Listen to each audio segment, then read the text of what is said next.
여러분, 지금 여러분 앞에도 물 한 잔이 놓여 있나요? 아주 시원하고 깨끗하고 방금 정수기에서 뽑아낸 신선한 물처럼 보일 겁니다. 그런데 만약 제가 이 물에 대해 아주 끔찍하고도 놀라운 진실을 하나 말씀드린다면 어떨까요? 지금 여러분이 꿀꺽 삼키려는 그 물, 사실은 아주 오래전 지구를 지배했던 거대한 공룡, 그 오줌일 확률이 100%라면 믿으시겠습니까? 농담처럼 들리겠지만 이건 엄연한 과학적 사실입니다. 지금 이 컵에 담긴 물 분자는 어제 만들어진 게 아닙니다. 45억 년 전 지구가 처음 생겨났을 때부터 존재했고 단 한 번도 지구 밖으로 사라진 적이 없죠.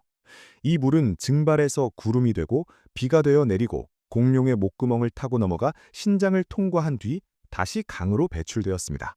그리고 수천만 년의 시간을 돌고 돌아 오늘 여러분의 컵 속에 담겨 있는 겁니다. 약 3000년 전 고대 이스라엘의 한 지혜로운 왕은 이 기막힌 우주의 법칙을 이렇게 기록했습니다. 이미 있던 것이 후에 다시 있겠고 해 아래에는 새 것이 없나니. 성경 전도서에 숨겨진 기묘한 문장 하나를 단서로 17세기의 과학실험실을 지나 영화 듀온의 사막 행성 그리고 화성을 개척하려는 미래 인류의 상상력까지 연결되는 거대한 물의 여행을 떠나보려 합니다. 자, 시계를 3000년 전으로 돌려보겠습니다. 여러분은 지금 고대 문명의 한가운데 서 있습니다. 이집트의 나일강, 메소포타미아의 티그리스강 같은 거대한 강들이 눈앞에 펼쳐져 있죠. 당시 지식인들에게는 풀리지 않는 아주 거대하고 공포스러운 미스테리가 하나 있었습니다. 바로 바다의 수위 문제입니다. 생각해보세요. 강물은 24시간, 1년 365일, 수천 년 동안 단 한순간도 쉬지 않고 바다로 쏟아져 들어갑니다. 지금의 미시시피강 하나만 해도 하루에 약 15억 9천만 톨의 물을 바다에 쏟아붓습니다. 그런데 이상하지 않습니까? 그렇게 물을 들이붓는데 왜 바다는 넘치지 않을까요? 왜 해수면은 항상 그대로일까요? 고대 그리스의 지성인들은 이 현상을 설명하기 위해 지하 세계의 괴물을 상상해냈습니다. 그들은 바다 한가운데 거대한 배수구가 있다고 믿었습니다. 유명한 철학자 플라톤조차 그의 저서 파이돈에서 타르타로스라는 지하의 거대한 구멍을 이야기했죠. 바닷물이 이 구멍으로 쏟아져 들어가 지하 세계를 휘젓고 다니다가 다시 땅 위로 솟구친다는 겁니다. 그리스 신화에 나오는 카리브디스라는 괴물을 아시나요? 하루에 3번 엄청난 양의 바닷물을 꿀꺽 삼켰다가 다시 토해내는 소용돌이 괴물입니다. 고대인들에게 바다의 수위가 유지되는 이유는 이 괴물이 물을 마셔주기 때문이었습니다. 즉, 그들의 세계관에서 물의 순환은 괴물이나 지하 감옥이 개입된 아주 폭력적이고 기이한 현상이었습니다. 그런데 바로 이 시기에 중동의 작은 나라 이스라엘에서는 전혀 다른 톤의 기록이 등장합니다. 괴물도 없고 신화적인 전주도 없는 아주 건조하고 냉철한 관찰 기록입니다. 바로 지혜의 왕이라 불리는 솔로몬이 썼다고 전해지는 전도서 1장 7절입니다. 제가 읽어드릴게요.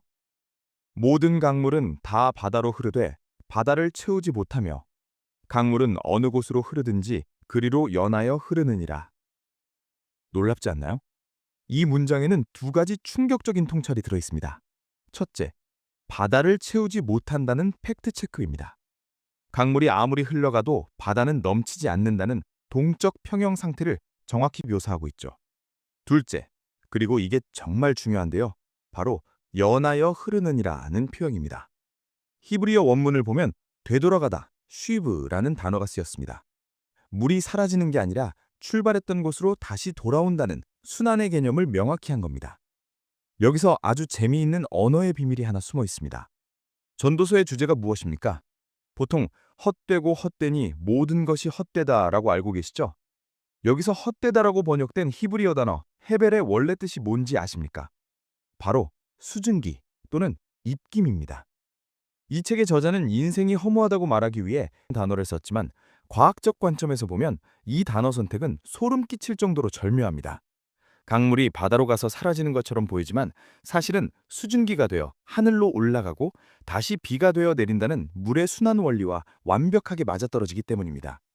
고대인들이 바다 밑에 배수구와 괴물을 상상하고 있을 때 성경은 이미 물이 수증기가 되어 보이지 않게 이동하고 다시 제자리로 돌아오는 보존과 순환의 시스템을 꿰뚫어 보고 있었던 겁니다. 하지만 인류가 이 직관을 과학적인 데이터로 증명하기까지는 무려 2000년의 시간이 더 필요했습니다. 과연 누가 어떻게 이 거대한 물의 고리를 증명했을까요? 이제 무대를 17세기의 실험실로 옮겨보겠습니다. 사람들이 여전히 바다밑 괴물을 믿고 있을 때 프랑스의 한 공무원이 아주 엉뚱한 짓을 시작했습니다. 이름은 피에르 페로. 그는 센강 상류에 가서 3년 동안 비가 얼마나 오는지 그리고 강물이 얼마나 흐르는지를 직접 계산해버립니다. 당시 사람들은 비웃었겠죠. 겨우 빗방울 따위로 저 큰 강을 어떻게 채워? 라고요. 하지만 결과는 충격적이었습니다. 계산해보니 1년 동안 내린 비의 양이 강으로 흘러가는 물보다 무려 6배나 많았던 겁니다. 괴물이 삼켰다가 뱉어낼 필요도, 지하 깊은 곳에서 솟아날 필요도 없었습니다. 그냥 하늘에서 내린 비만으로도 강은 차고 넘쳤던 거죠. 이 실험 한 방으로 2000년을 지배해온 지하바다의 신화는 박살이 났습니다. 그리고 전도서가 말했던 강물은 바다로 흐르되 그리로 다시 연하여 흐르느니라 라는 말이 단순한 시적 표현이 아니라 정확한 기상학적 팩트였음이 증명된 겁니다. 그런데 말이죠. 여기서 과학은 한 걸음 더 나아가 아주 기괴한 진실을 우리에게 던져줍니다. 18세기에 등장한 화학의 아버지 라부아지에는 질량 보존의 법칙을 통해 우주라는 닫힌 상자 안에서 물질은 절대 사라지지 않는다고 선언합니다. 이게 무슨 뜻일까요? 지구는 뚜껑이 꽉 닫힌 거대한 텀블러와 같습니다. 물이 우주 밖으로 도망가지도 않고 우주 밖에서 새로운 물이 들어오지도 않습니다. 지구에 있는 물의 총량은 45억 년 전이나 지금이나 똑같다는 얘기죠. 자, 여기서 계산기를 한번 두드려 볼까요? 공룡은 무려 1억 8천만 년 동안 지구를 지배했습니다. 그 긴 시간 동안 그 거대한 몸집의 공룡들이 마시고 싸고 또 마시고 쌌던 물의 양은 얼마나 될까요? 현대 과학자들의 통계적 계산에 따르면 공룡들은 지구상에 존재하는 모든 물을 최소 10번에서 100번 정도 반복해서 마시고 배설했습니다. 결론이 끔찍하다고요? 네, 인정합니다. 확률적으로 여러분이 지금 마시는 커피, 어제 마신 생수에는 티라노사우루스의 신장을 통과했던 물 분자가 거의 100% 들어있습니다. 심지어 클레오파트라가 흘린 눈물이나 소크라테스가 마셨던 독배의 물 분자가 지금 여러분의 혈관을 흐르고 있을 수도 있죠. 전도서 기자가 말한 해 아래 새 것이 없다는 말은 정말로 물리적인 아주 소름 돋는 현실이었던 겁니다. 하지만 현대 인류는 이 순환을 지켜보고만 있지 않습니다. 이제는 순환을 해킹하기 시작했죠. 바로 물 훔치기입니다. 최근 이란의 장군이 방송에 나와서 이런 충격적인 발언을 했습니다. 이스라엘과 아랍에미리트가 우리 구름을 훔쳐가고 있다. 무슨 판타지 소설 같은 소리냐고요? 아닙니다. 구름 씨 뿌리기 기술 때문입니다. 비행기로 요오드화은 같은 물질을 구름에 뿌려서 억지로 비가 되어 내리게 만드는 기술이죠. 바람이 불어오는 쪽에서 미리 비를 다 쥐어짜버리면 바람이 불어가는 쪽 나라는 마른 하늘만 쳐다봐야 합니다. 중국은 아예 천하, 즉 스카이리버라는 프로젝트를 시작했는데 티베트 고원에 거대한 장치를 설치해서 공중의 수증기를 북쪽 황하강으로 강제로 끌고 가겠다는 계획입니다. 이제 강물이 흘러가는 곳은 자연이 정하는 게 아니라 과학기술과 국가의 힘이 정하는 시대가 된 겁니다. 더 먼 미래로 가볼까요? 영화 듄 보셨나요? 사막 행성에서 살아남기 위해 스틸 슈트라는 옷을 입죠. 땀과 소변을 걸러서 다시 마실 물로 바꿔주는 옷입니다. 에이, 저건 영화잖아 하시겠지만 이미 현실입니다. 현재 지구 400km 상공에 떠 있는 국제우주정거장 ISS. 이곳에서는 물 한 방울도 버리지 않습니다.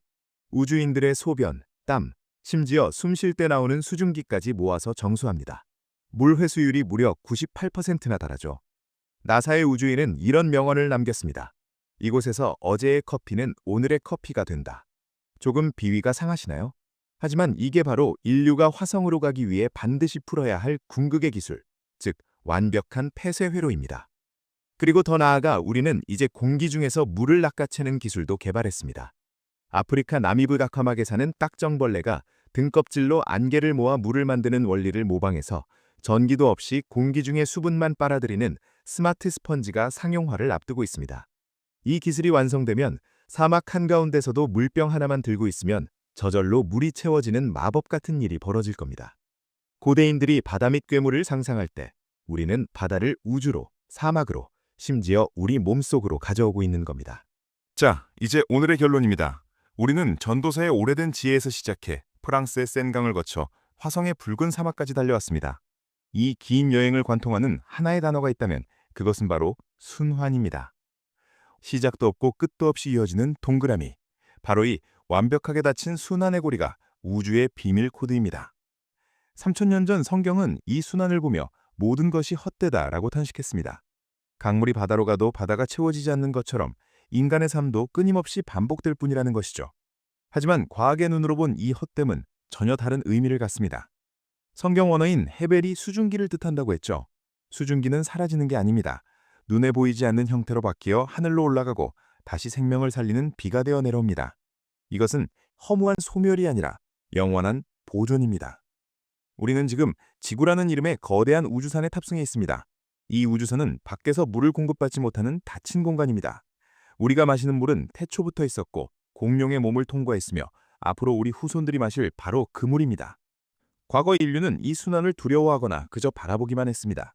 하지만 미래 인류, 그리고 지금 이 영상을 보고 계신 여러분은 다릅니다. 우리는 이제 이 순환의 설계자가 되어가고 있습니다. 국제우주정거장의 우주인들처럼 땀과 소변을 다시 생명수로 바꾸는 기술을 통해 우리는 자원의 한계를 뛰어넘고 있습니다. 사막의 공기에서 물을 낚아채고 죽어가는 행성에 비를 내리게 하는 상상력은 인류가 단순한 탑승객에서 우주선의 조종사로 진화하고 있음을 보여줍니다. 해 아래 새 것이 없다. 이 말은 더 이상 절망이 아닙니다. 새 것이 없기에 우리는 이미 있는 것을 소중히 여기고 깨끗하게 정화해서 다시 생명의 고리 속으로 돌려보내야 한다는 강력한 생존의 명령인 것입니다. 강물은 바다로 흐르지만 바다는 넘치지 않습니다. 그리고 그 물은 반드시 다시 돌아옵니다. 이 변하지 않는 약속 위에서 인류는 또 다른 미래를 그려나갈 것입니다. 오늘 밤 여러분이 잠들기 전 물 한 잔을 마실 때 한번 상상해 보세요. 이 물 분자 하나하나가 겪어왔을 45억 년의 여행을요. 어쩌면 그 속에는 티라노사우루스의 포효도, 솔로몬의 한숨도, 그리고 미래 우주인의 희망도 녹아 있을지 모릅니다. 만약 여러분이 영화 속 주인공처럼 사막 한가운데 떨어진다면, 혹은 화성으로 가는 우주선에 탄다면 자신의 땀과 오줌을 정수해서 마시는 이 완벽한 순환을 받아들일 준비가 되셨나요?